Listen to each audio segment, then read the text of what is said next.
Olá pessoal, tudo bem? Sejam muito bem-vindos aqui ao nosso canal Topetudos Aves. Eu sou Creuza Santos, criadora do canal e lá da página no Instagram Topetudos. Então aproveita, já dá o cliquezinho aí de seguir, segue a gente aqui no YouTube, segue a gente lá no Instagram, que a gente vai disponibilizando conteúdos diferentes em um e outro.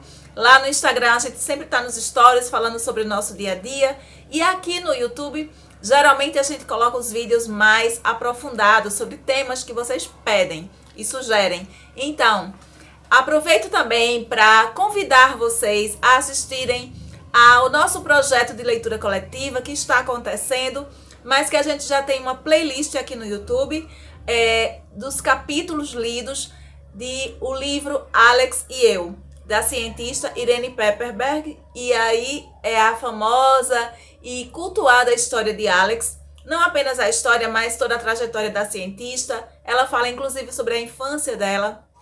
É um aprendizado, sabe, de vida, lição de vida e muitos ensinamentos sobre os psitacídeos, né? A inteligência deles, a socialização, o aprendizado, enfim.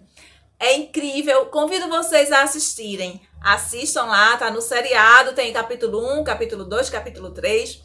Vão acompanhando porque vale muito a pena e é um livro imperdível. E sugiro muito que cada um tenha esse livro em casa porque realmente é uma peça necessária para quem ama os psitacídeos.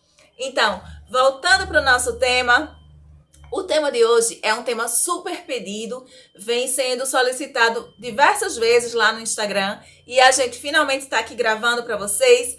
Semelhanças e diferenças entre Forpus coelestes e agapornis. Então vamos lá! Falar sobre forpus para mim é relativamente tranquilo, porque eu tenho 4 forpinhos aqui em casa, é uma ave fantástica. Mas para falar um pouco sobre agapornis, eu precisei de pedir ajuda aos amigos e que foram super solícitos. De antemão eu já agradeço muito, mas ao final vou falar sobre cada um deles que contribuiu aqui com o conteúdo que a gente está trazendo para vocês. Então, desde já, meu agradecimento a todos os amigos e páginas que contribuíram sobre essas informações sobre os agapornis, tá? Então, vamos dar início ao nosso vídeo. Conhecidos como mini papagaios, perrotlets, tuim do Pacífico, periquito coelestes, forpus coelestes.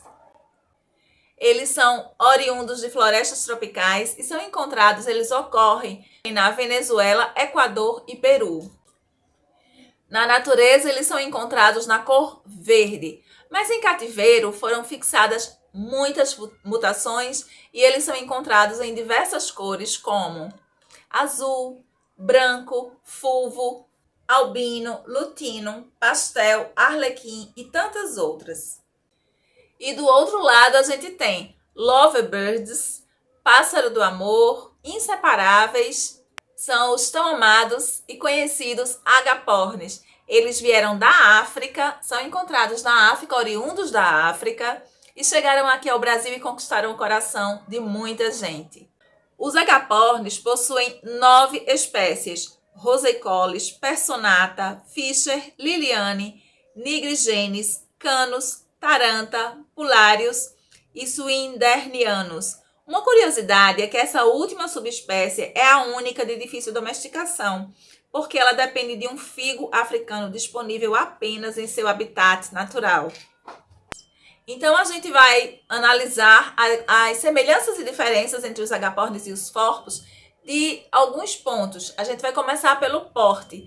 Ambos são aves de pequeno porte, mas aí já reside as primeiras diferenças entre um e outro.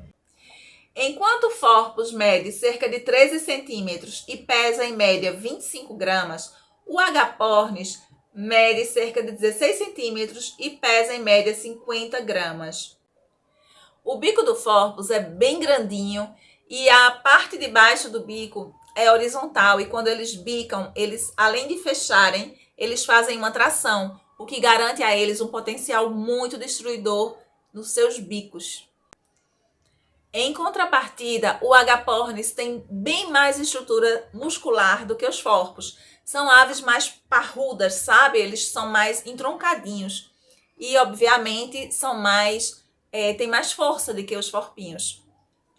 O bico do agapornis também é uma arma muito poderosa e é um pouco maior do que o bico dos forpos. Um outro elemento de comparação é a expectativa de vida. Os forpos, se bem cuidados, podem chegar a viver até 20 anos, enquanto o agapornis vive em média 18 anos, 16, 18 anos. Outro ponto a ser analisado nas semelhanças e diferenças é o dimorfismo sexual, ou seja, é a capacidade de a gente, a olho nu, diferenciar quem é macho e quem é fêmea na espécie. No Forpus é possível fazer isso a olho nu, porque eles possuem os machos possuem uma máscara azul, embaixo das asas eles possuem também uma marcação azul e no dorso da cauda também uma marcação azul. Enquanto isso, os agapornis, pela pesquisa que eu fiz, é mais difícil verificar, então é mais correto, é mais assertivo fazer o exame de sexagem para poder ter a certeza se o agapornis é macho ou fêmea. Já com relação à alimentação, tanto Forpus quanto agapornis se alimentam basicamente dos mesmos alimentos, né? No caso, eles vão para a ração extrusada, de alta energia, né, de alto gasto, porque o metabolismo de ambos é muito alto. São duas aves extremamente ágeis, são duas aves que têm um metabolismo muito acelerado, então eles necessitam de uma ração extrusada que tenha um teor maior energético. Eles também gostam muito de frutas, de verduras, de legumes, também comem sementes e adoram jiló, milho e maçã. Com relação à parte reprodutiva, os Forpus coelestes têm a maturidade sexual a partir de 1 ano de idade, principalmente a fêmea, que é quem vai fazer todo o processo orgânico com relação à postura dos ovos. E aí a incubação dura em média 21 dias e aos 30 dias de nascido, os filhotes eles começam a deixar o ninho e sair, para conhecer a vida lá fora do ninho. Já com relação aos agapornis, a fêmea começa a chegar na sua maturidade sexual a partir dos 9 meses de idade. Ela põe de 3 a 6 ovos e o período de incubação varia de 21 a 23 dias. Tem uma coisa bem interessante nos agapornis que eu não sabia. Após o nascimento dos filhotes, o macho alimenta a fêmea e a fêmea, obviamente que a mãe, vai alimentar os filhotes. Achei essa informação muito interessante. Com as calopsitas, os dois, por exemplo, o macho e fêmea, o pai e a mãe alimentam os filhotes. Para você ver como isso varia de espécie para espécie. E nos agapornis, quando os filhotes completam 45 dias, a mãe trata de expulsá-los do ninho. E a partir dessa expulsão, que os agapornis filhotinhos ficam fora do ninho, a missão de alimentar os filhotes passa a ser do pai, apenas e exclusivamente do pai, aí até que os filhotes comecem a se alimentar por conta própria. Outro critério de comparação que a gente utilizou é a vocalização. Os porquinhos têm uma vocalização baixa, até por esse motivo, por serem aves de pequeno porte, são bem indicadas para criação em apartamento. E sua vocalização também colabora com esse item de criação, porque a vocalização deles é baixa. Em alguns momentos do dia, elas conseguem ser um pouco constantes, mas também não ultrapassa nada de altura com relação a aves de maior porte, por exemplo. Já os agapornis também não são tão barulhentos, mas são um pouco mais barulhentos que os forpos.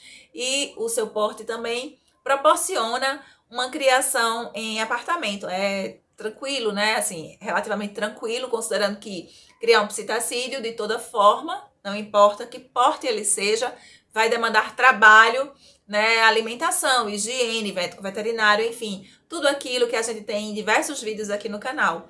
Mas com relação a porte e espaço, a gente indica agapornis ou forpus para ser criado em apartamento. Claro que para ter muito cuidado com as fugas, porque os dois são mestres da fuga. E por falar em fuga, a gente vai passar para analisar o comportamento, a parte comportamental dos forpus e dos agapornis. Os forpus são aves super domesticáveis, são aves muito interativas, muito inteligentes, são aves curiosas e a gente pode desenvolver uma ótima relação com eles, embora se chegar na sua casa um forpus já adulto, não vai ser tão fácil assim amansá-lo, mas vai demandar mais tempo, mais paciência, mais dedicação do tutor, mas não é impossível, tá? Já por sua vez, se for adquirido um Forpus novinho, né? Obviamente após toda a alimentação dos pais, após chegar na sua casa já se alimentando de alimento sólido, você vai poder desenvolver junto com ele uma relação de confiança, uma relação boa, e é um ótimo pet para quem gosta de criar aves. É importante falar também, como eu já falei, que são os reis da fuga, e é importante falar também que as pessoas não se enganem com o tamanho do Forpus, por ele ser uma ave tão fofinha, tão linda, maravilhosa, de fato é, mas é uma ave potencialmente agressiva. Não indico juntar com nenhuma outra espécie, mesmo que seja bem maior que ele, porque os Forpus, eles atacam, inclusive os pés de outras aves, e conseguem dessa forma decepar, matar. E a gente não recomenda que isso aconteça, lógico, então, portanto, não juntem forpinhos com outras espécies. Inclusive, os forpinhos entre os próprios forpinhos, a recomendação é que sejam criados apenas em dupla. Se colocar um terceiro, já vai ter alguma briga e pode ser que alguém venha a óbito. De verdade, gente, não estou exagerando, são aves bem territorialistas. Com relação aos agapornis, pelo que me foi passado, são aves igualmente muito territorialistas e podem chegar a matar outras aves também. Então, a gente deve ter essa cautela no momento de juntar um agapornis com uma outra espécie. Eu acredito que nesse item, nesse quesito, seja muito parecido a indicação com a indicação que eu dou aqui para os Forpus. E agora a gente vai para o final do vídeo, que é a opinião das pessoas que contribuíram aqui com esse vídeo para vocês, a opinião das pessoas sobre a parte comportamental dos agapornis. Eu vou ler para vocês. Lembrando que a gente tem um vídeo aqui no YouTube falando sobre os forpinhos. Então, especificamente, se vocês quiserem saber mais sobre os Forpus coelestes, vão aqui, vou deixar o card nesse vídeo. Vão lá e assistam também um vídeo que é específico sobre os Forpus coelestes. Sobre os agapornis, olha só o que Rafaela falou.